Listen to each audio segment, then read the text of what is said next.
விசுவாவசு தமிழ் புத்தாண்டு பிறந்திருக்கின்றது. இந்த தமிழ் புத்தாண்டிலே அனைவரும் பரிபூர்ண உடல் நலத்தையும் பரிபூர்ண மன ஆரோக்கியம் ஆன்ம ஆரோக்கியத்தையும் அடைந்து நிறைந்த செல்வ வளத்தோடு மகிழ்ச்சியாக எப்பொழுதும் வாழ்வதற்காக டாக்டர் இளங்கோ ஆயுஷ் ஹாஸ்பிட்டல் சார்பாக அனைவரையும் வாழ்த்துகிறோம். பொதுவாக இந்த தமிழ் புத்தாண்டு சித்திரை 1 பிறக்குதா, தை மாதம் 1ஆம் தேதி பிறக்குதான்னு நிறைய கான்ட்ரவர்சி போயிட்டுருக்கு. பட் அந்த கான்ட்ரவர்சியில் நம்ம ரொம்ப ஈடுபட்டு நம்மளோட எனர்ஜியும் டைமும் வேஸ்ட் பண்ண வேண்டாம். சரியான தமிழ் புத்தாண்டு அப்படின்னு சொன்னால் சித்திரை 1 தான். சித்திரை 1 ஆரம்பித்து பங்குனி மாதம் முடிகிற வரைக்கும் தான் இந்த இயர் தமிழ் நியூ இயர். ஜோதிட ரீதியாக பார்த்தா இதுதான் சரியான வருடப்பிறப்பு. ஆனால் இந்த வருடத்தை நீங்கள் சித்திரை 1 ஆரம்பித்து வருடம் ஒரு மாதிரி நீங்கள் நினச்சி அதுக்காக செயல்படுங்க. இந்த தமிழ் புத்தாண்டில் சித்திரை 1 எல்லா நிறைந்த செல்வங்களையும் மன மகிழ்ச்சியையும் சந்தோஷத்தையும் ஆனந்தத்தையும் பரிபூர்ண உடல் ஆரோக்கியம் மன ஆரோக்கியம் ஆன்மீகத்தையும் அடைந்து தேவையான செல்வ வளத்தையும் அடைந்து எப்பொழுதும் சந்தோஷமாக இருக்க இறைவனை வேண்டி நம்ம மீறி பெரிய சக்தி இருக்குது, அந்த எல்லாம் வல்ல இறைவனை வேண்டி உங்களுடைய நாளை இனிதாக தொடங்குங்கள். இந்த நாளில் நீங்கள் என்ன பண்ணுங்க அப்படின்னா எல்லாரையும் ப்ளஸ் பண்ணுங்கள். முடிஞ்ச வரைக்கும் ப்ளஸ் பண்ணுங்கள். எல்லோரும் நல்லா இருக்கும்னு சொல்லி ஆசீர்வாதம் பண்ணுங்கள். அதாவது வாட்ஸ்அப்லேயோ மற்ற மீடியாவிலேயோ நாம் சோசியல் மீடியாவில் வாழ்த்து கொடுக்குறது அதெல்லாம் ஒரு வாழ்த்து கிடையாது. நீங்கள் மனசார யாரெல்லாம் உங்களுக்கு தெரிஞ்சவங்களோ தெரியாதவங்களோ வேண்டப்பட்டவங்களோ வேண்டப்படாதவங்களோ உங்களுடைய பகைவர்களையும் கூட உங்களுக்கு பிடிக்காதவங்களையும் கூட எல்லாரும் நல்லா இருக்கும்னு நீங்கள் ப்ளஸ் பண்ணி மனசார நினச்சிங்கனாலே போதும். நீங்கள் யாருக்கும் வாழ்த்து கடிதம் அனுப்ப தேவையில்லை, வாட்ஸ்அப் அனுப்ப தேவையில்லை, சோஷியல் மீடியா மெசேஜ் எல்லாம் போட தேவையில்லை, ஸ்டேட்டஸ் எல்லாம் போட வேண்டாம். அதனால் no use at all. So மனசார அவங்கள நினச்சி எல்லாம் உங்களோட இறைவனை வேண்டி எல்லோரும் நல்லா இருக்கணும், எல்லோரும் சந்தோஷமாக நீங்கள் என்ன மெசேஜ் கொடுக்குறீங்களோ அது உங்கள் மனசுலேருந்து வரணும், அடிமனசுலேருந்து வரணும். அந்த அடிமனசுலேருந்து நீங்கள் வாழ்த்தி வணங்குனீங்கன்னா வாழ்த்துனீங்கன்னா அந்த வாழ்த்து அவர்களையும் சேர்ந்து நல்லா அவங்களும் சந்தோஷமாக இருப்பாங்க, நீங்களும் சந்தோஷமாக ஹாப்பியாக இருப்பீங்க. இதுதான் ஒரு முறையான வருடப்பிறப்பை கொண்டாடுகின்ற முறை. இந்த வருடப்பிறப்புன்றது இன்றைக்கி தமிழ் புத்தாண்டு நம்ம சொல்கிறோம். உலகம் முழுசும் நிறைய ஒரு ஏரியாவிலையும் ஒரு விதமான தமிழ் புத்தாண்டு மாதிரியே அவங்க வருடப்பிறப்பை கொண்டாடுறாங்க. இந்தியாவிலையும் நிறைய வகைகள் இருக்குது. ஒரு 15 நாளைக்கு முன்னாடி உகாதி பண்டிகை கொண்டாடினாங்க ஹிந்துஸ்தான்.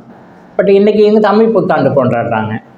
ஒரு பிரிவினரும் ஒரு காரணியை வச்சு ஒரு ஃபேக்டரை வச்சு தமிழ் புத்தாண்டு நாம் இப்படி கொண்டாடுறோம் அதே மாதிரி எல்லோரும் கொண்டாடுறாங்க. ஒரு புத்தாண்டு கொண்டாடுறதுக்கு பின்னாலும் ஒரு காரணம் இருக்குது. மூட நம்பிக்கை கிடையாது, ஒரு சயின்டிஃபிக் ரீசன் இருக்குது. அந்த சயின்டிஃபிக் ரீசன் தெரியாமல் நாம் கொண்டாடிட்டுருக்கோம். உலகம் முழுசும் இருக்கிற மக்கள் எல்லாருக்கும் பொதுவாக தெரிஞ்சது ஆங்கில புத்தாண்டு ஜனவரி 1 அப்படி சொல்லி கொண்டாடுறோம்.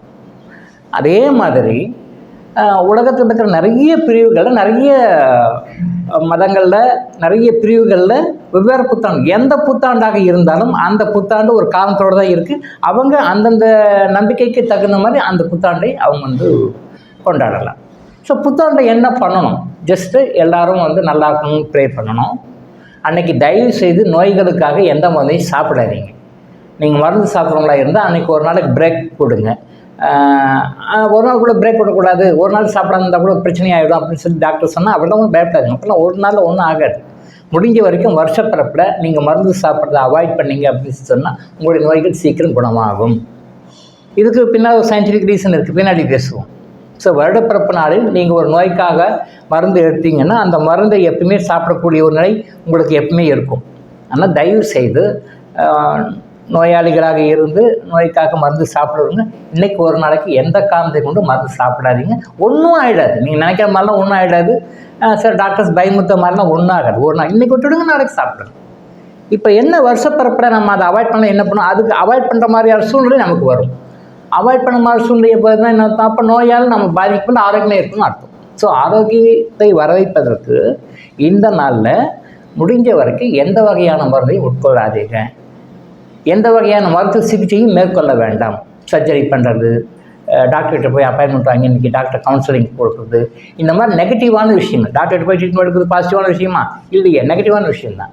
ஸோ டாக்டர்கிட்ட போகிறது, டாக்டர்கிட்ட கன்சல்டேஷன் வாங்குறது, இன்றைக்கி சர்ஜரி பண்ணுறது, இல்லை ப்ரீ சர்ஜரி ப்ரொசீஜர்ஸ் பண்ணுறது, இந்த மாதிரியான மருந்து சாப்பிட்றது, இல்லை மருந்தை மேலே வெளியில் எக்ஸ்டர்னல் அப்ளை பண்ணுறது, இந்த மாதிரி ட்ரீட்மெண்ட் சம்மந்தப்பட்ட எந்த ஒரு விஷயத்தையும் இன்றைக்கி வருடப்பிறப்பு நாள் தயவு செய்து செய்யாதீர்கள், விட்டுடுங்க. இது எந்த மதத்தை சார்ந்த, எந்த இனத்தை சார்ந்த, யார் எந்த வகையான வருடப்பிறப்பை கொட்டினாலும் சரி, அவங்க எந்தெந்த வருடப்பிறப்பை கொண்டாடுகின்றார்களோ அந்த வருடப்பிறப்பை கொண்டாடுபவர்கள் அந்த வருடப்பிறப்புனால இதை ஃபாலோ பண்ணுங்கன்னு சொல்கிறேன். இந்த மாதிரி நிறைய விஷயங்கள் இருக்குது. நம்ம doctor Ilango is hospital YouTube channel அதை பற்றி ஃப்யூச்சரில் பேசுவோம். இப்போ இன்றைக்கி நீங்கள் டேக்அவே மெசேஜ் என்ன அப்படின்னா, எந்த காரணத்தை கொண்டும் இன்றைக்கி காலையில் சாப்பிட்றீங்கனாலும் பரவாயில்ல, இன்றைக்கி எந்த காரணத்தை கொண்டும் மருத்துவம் சம்மந்தப்பட்ட எந்த விஷயத்தையும் நீங்கள் தலையிடாதீங்க, மருந்து சாப்பிட வேண்டாம், எல்லாத்தையும் ஆக்குங்க. இன்டர்னல் மெடிசனில் எக்ஸ்டர்னல் அப்ளிகேஷன் கூட, எக்ஸ்டர்னல் ஆயில் அப்ளை பண்ணுறேன் சார், க்ரீம் அப்ளை பண்ணுறேன் சார், இந்த மாதிரி எக்ஸ்டர்னல் அப்ளிகேஷன்ஸ் கூட எதுவுமே இன்றைக்கி பண்ண வேண்டாம். இன்றைக்கி யார் எப்படியா இருந்தாலும் முதல்ல ஒரு இனிப்பு சாப்பிடுங்க. இனிப்பு தான் வாழ்க்கையில் எல்லோரும் நம்ம விரும்புகிறது. இனிப்பு எல்லோரும் விரும்புகிறோம். முதல்ல காலையில் ஒரு இனிப்பு, ஏதாவது வகையில் இனிப்பு, முடிஞ்ச வரைக்கும் ஜாக்ரி, வெல்லம் சொல்லும் இல்லையா, வெல்லம் சம்மந்தப்பட்ட இனிப்பு சாப்பிடுங்க. அதுக்கு பிறகு செகண்ட் குவாலிட்டி தான் நம்ம சுகர்னால் செய்யப்பட்ட இனிப்பு. எப்பவுமே வெள்ளத்தினால் செய்த இனிப்புக்கும் சர்க்கரையினால் செய்த இனிப்புக்கும் நீங்கள் கம்பேர் பண்ணிங்கன்னா வெள்ளத்தினால் செய்த இனிப்புக்கு மருத்துவ குணங்கள் அதிகம், அதில் கிடைக்கிற நன்மைகள் நமக்கு அதிகம். அதை கம்பேர் பண்ணும்போது சர்க்கரையினால் செய்த இனிப்புகளுக்கு இரண்டாவது தரம் தான். அதனால் முடிஞ்ச வரைக்கும் வெல்லம் சம்மந்தப்பட்ட ஜாகரி ரிலேட்டட் ஸ்வீட் இன்றைக்கி செஞ்சு சாப்பிடுங்க, அதை வாங்கி சாப்பிடுங்க.